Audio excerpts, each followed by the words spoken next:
Audio Jungle.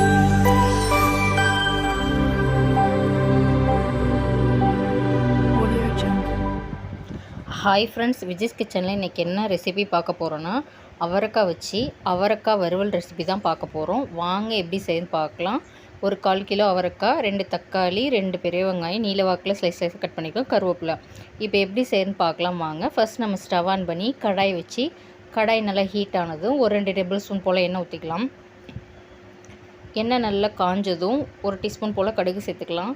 கடுகு சேர்த்து பொரிஞ்சதும் 1 டீஸ்பூன் போல் சோம்பு சேர்த்துக்கலாம். சோம்பு சேர்த்து பொரிஞ்சதும் நம்ம கட் பண்ணி வச்சுருக்க நீல வாக்கில் கட் பண்ணி வச்சுருக்கோம்ல பெரிய வெங்காயம், 2 பெரிய வெங்காயம் நல்லா நீல வாக்கில் கட் பண்ணி வச்சுருக்க பெரிய வெங்காயத்தை சேர்த்துக்கலாம். சேர்த்து நல்லா நம்ம மிக்ஸ் பண்ணிக்கலாம். ஒரு கண்ணாடி பதம் வர அளவுக்கு நல்லா நம்ம எண்ணெயிலே மிக்ஸ் பண்ணிக்கலாம். ஒரு கரண்டி வச்சு நல்லா நம்ம வணக்கிக்கலாம். நம்ம சேர்த்தப்ப எப்படி வெங்காயம் இருந்துச்சு, இப்போ என்ன கலரில் இருக்குது பாருங்கள். இப்போ நம்ம கருவேப்பிலை கொஞ்சம் சேர்த்துக்கலாம். ஃப்ரெஷ்ஷான கருவேப்பிலை சேர்த்திங்கன்னா நல்லா கமகமன் வாசனையாக இருக்கும். கருவேப்பிலை சேர்த்ததுக்கப்புறம் கருவேப்பிலையும் சேர்த்து நல்லா நம்ம எண்ணெயிலே வதக்கிக்கலாம். வதக்கினதுக்கப்புறம் நம்ம கட் பண்ணி வச்சுருக்கோம்ல 2 தக்காளி பழம், நல்லா பழுத்த பழமாக. இப்போ தான் தக்காளி சீசனில் நாட்டு தக்காளியில் கிடைக்குது. இல்லை நாட்டு தக்காளிலாம் போட்டு செஞ்சிங்கன்னா நல்லா சூப்பராக இருக்கும். 2 தக்காளி பழம் நம்ம கட் பண்ணி வச்சுருக்கிறத சேர்த்து நல்லா வதக்கிக்கலாம். இப்போ நம்ம தக்காளி கூடயே நம்ம கட் பண்ணி வச்சுருக்க அவரைக்காயும் சேர்த்துக்கலாம். நம்ம தக்காளி வணங்கினதுக்கப்புறம் சேர்க்க தேவையில்லை, உடனே சேர்த்துக்கலாம். சேர்த்து இப்படியும் நீங்கள் ட்ரை பண்ணி பாருங்கள். ஒரு 1/4 டீஸ்பூன் மஞ்சள்தூள் சேர்த்துக்கலாம். இதுக்கு அவரைக்காய்க்கு தேவையான அளவு ஒரு 2 டீஸ்பூன் போல் உப்பு சேர்த்துக்கலாம். உங்கள் சால்ட் உங்கள் இதுக்கு ஏற்ற மாதிரி நீங்கள் சேர்த்துக்கோங்க. உங்களுக்கு எந்த அளவுக்கு உப்பு தேவையோ அந்தளவுக்கு சேர்த்துக்கோங்க. எல்லாத்தையும் சேர்த்து நம்ம கரண்டி வச்சு நல்லா வதக்கிக்கலாம். எண்ணெயிலே நல்லா வணங்கட்டும்.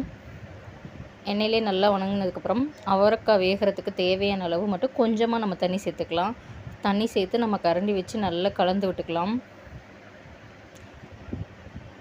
வெங்காயம், தக்காளி, அவரைக்காய் எல்லாத்தையும் சேர்த்து நல்லா ஒன்றா நம்ம கலந்து விட்டுக்கலாம். கலந்து விட்டு இப்போ மூடி போட்டு ஒரு 10 நிமிஷம் போல் நல்லா வேக வச்சுக்கலாம்.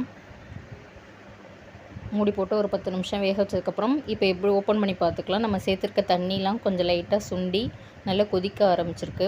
நல்லா இந்த ஸ்டேஜில் நம்ம கரண்டி வச்சு நல்லா கலந்து விடலாம்.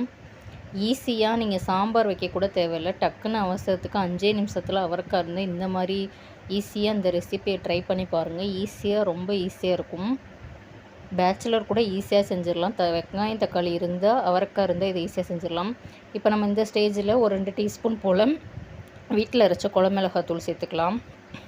வீட்டில் அரைச்ச குழமிளகாய் சேர்த்து நல்லா நம்ம கரண்டி வச்சு நல்லா கலந்து விட்டுக்கலாம். கரண்டி வச்சு நல்லா கலந்து விட்டுக்கலாம். இப்போ எப்படி இருக்குது பாருங்கள். வெங்காயம், தக்காளி, அவரைக்காய்லாம் திரும்பவும் ஒரு மூடி போட்டு ஒரு 10 நிமிஷம் போல் மசாலாவோட பச்சை வாசனைலாம் போகிற அளவுக்கு நம்ம வேக வச்சுக்கலாம். இப்போ நம்ம ஊற்றின தண்ணி எல்லாம் சேர்த்து எவ்வளோ ட்ரையாக வந்திருக்கு பாருங்கள். அவரைக்காய் வறுவல் ரெடி. சுட சாதத்துக்கு போட்டு ஸ்பெஷல் சாப்பிட்லாம், ரசம் சாதம் எல்லாத்துக்கும் ஈஸியாக சாப்பிட்லாம். இந்த மாதிரி நீங்களும் வீட்டில் செஞ்சு பார்த்துட்டு எனக்கு கமெண்ட் பண்ணுங்கள். வீடியோ பிடிச்சிருந்தால் லைக் பண்ணுங்கள், ஷேர் பண்ணுங்கள், கமெண்ட் பண்ணுங்கள். மறக்காமல் விஜய்ஸ் கிச்சனை சப்ஸ்கிரைப் பண்ணிக்கோங்க.